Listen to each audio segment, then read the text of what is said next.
नमस्कार, सलाम, सत श्री अकाल। दोस्तों, बात हो रही थी कुछ यूलिप और इन्वेस्टमेंट प्लान को लेकर के, तो मैंने सोचा क्यों ना इस बारे में यूलिप के बारे में एक वीडियो ही बना दिया जाए। तो यूलिप क्या होता है? यूनिट लिंक इन्वेस्टमेंट प्लान होता है। ये कंपनियां जो संचालित करती हैं अपना, इसमें दोनों चीज़ें इंक्लूड रहती हैं, इंश्योरेंस और इन्वेस्टमेंट। इस पे थोड़ा ध्यान दीजिएगा, इन्वेस्टमेंट भी इसमें इंक्लूड है और इंश्योरेंस भी इंक्लूडेड है।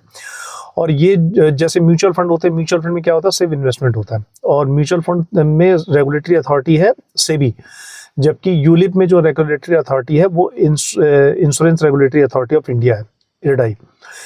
तो अब अपन बात करते हैं इसमें क्या अंतर है। एक्चुअल में क्या होता है, जो भी अपन यूलिप में आप जब इन्वेस्ट करते हैं तो यूलिप में दो जगह पैसा जाता है। एक इंश्योरेंस के लिए पैसा जाता है, कुछ सम एश्योर्ड होता है आपका, और कुछ पैसा उसमें जाता है, कुछ पैसा इन्वेस्टमेंट में जाता है। वो कोई भी फंड हो सकता है, वो एसोसिएशन द्वारा निर्धारित, या तो मोस्टली मिड कैप हो सकते हैं जिसमें रिटर्न चूंकि ज़्यादा होते हैं, इसलिए जो प्रमोटर होते हैं उसके बारे में ज़्यादा बताते हैं।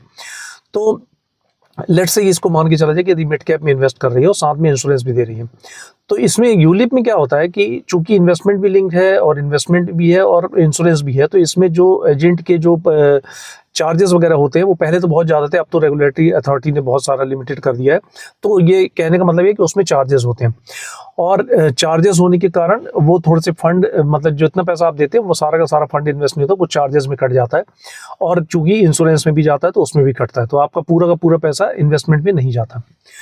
लेकिन रिटर्न की यदि देखा जाए तो रिटर्न लगभग, मतलब इसमें जो यूलिप में जो रिटर्न है वो टैक्स फ्री रिटर्न होता है, जबकि म्यूचुअल फंड में रिटर्न टैक्स फ्री नहीं होता।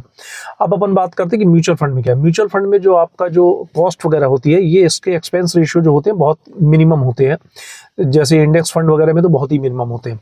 और दूसरी बात है कि आपको म्यूचुअल फंड प्रोवाइड करता है दो ऑप्शन, डायरेक्ट और इनडायरेक्ट। इसमें डायरेक्ट और इनडायरेक्ट क्या होता है? डायरेक्ट होता है कि आप डायरेक्ट ही किसी ब्रोकर प्लेटफॉर्म के जरिए आप म्यूचुअल फंड में इन्वेस्ट कर सकते हैं। इसमें आपका मतलब आपका सीधा जो इन्वेस्टमेंट होगा सीधा आपका ब्रोकरेज फंड में जाएगा, जो म्यूचुअल फंड है उसमें जाएगा।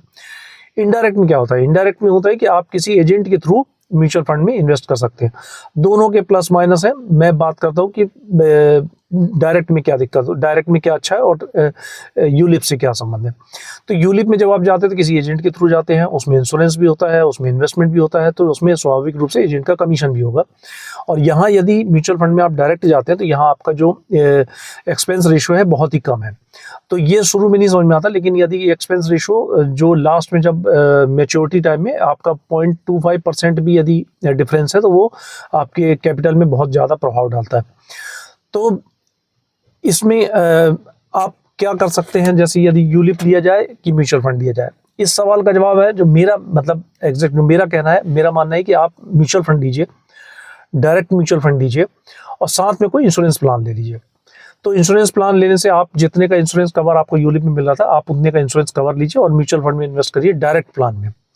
और हो सके तो यदि आपका लॉन्ग टर्म गोल है तो मिड कैप, और लॉन्ग टर्म गोल है तो शॉर्ट कैप, स्मॉल कैप, और यदि गोल आपका लंबा नहीं है तो आप ब्लू चिप स्टॉक वगैरह में, ब्लू चिप म्यूचुअल फंड में भी इन्वेस्ट कर सकते हैं, या इंडेक्स फंड में कर लीजिए।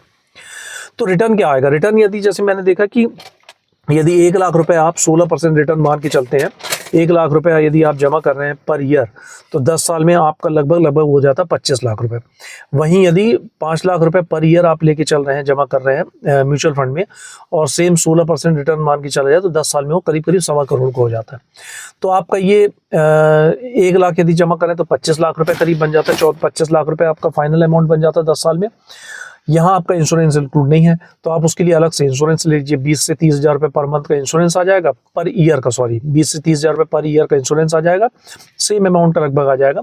और वो आपका मैच्योरिटी में लगभग आपका जाके पड़ेगा 30 हज़ार रुपये, 3 लाख रुपये, 30 हज़ार पर ईयर हुआ तो 3 लाख, 20 हज़ार पर ईयर हो तो 2 लाख। तो आपका जो मैच्योरिटी अमाउंट 25 लाख रुपये बन रहा था, उसमें से 2 लाख माइनस करके आपको टोटल हाथ में 23 लाख रुपये या 22 लाख रुपये आपके हाथ में आ जाएगा। तो ये मैंने जो बोला कि म्यूचुअल फंड डायरेक्ट प्लान में इन्वेस्ट करने का फायदा है, और साथ में आप इंश्योरेंस ले लीजिए। लेकिन यूलिप का फायदा क्या है? यूलिप का एक बेनिफिट है, यूलिप में आप 5 साल तक लॉक इन पीरियड होता है। तो यदि आप कंसिस्टेंसी आप में नहीं है, यदि आप मार्केट के उतार चढ़ाव में प्रभावित होते हैं, यदि आपको लगता है कि मैं लंबे समय तक जमा नहीं कर पाऊंगा, तो फिर यूलिप आपके लिए बेहतर है। अदरवाइज यदि आप, क्योंकि डायरेक्ट में क्या होता है, आपको कोई टोकने वाला नहीं है, आपका कटता जाएगा पैसा, फिर जिस समय आपके हाथ में है आप जिस समय चाहें उस समय रोक सकते हैं। तो यहाँ आपको थोड़ा सा मार्केट के उतार चढ़ाव, लॉन्ग टर्म विजन, अपना लॉन्ग टर्म गोल जो लेके चलना है, बीच में नहीं निकालना है, एक कंसिस्टेंसी बना के रखना है। यदि आप ऐसा कर सकते हैं तो फिर म्यूचुअल फंड बेहतर है। तो ये था मेरा यूलिप और म्यूचुअल फंड को लेकर थोड़ा सा व्यू। धन्यवाद, मिलते हैं अगले वीडियो में।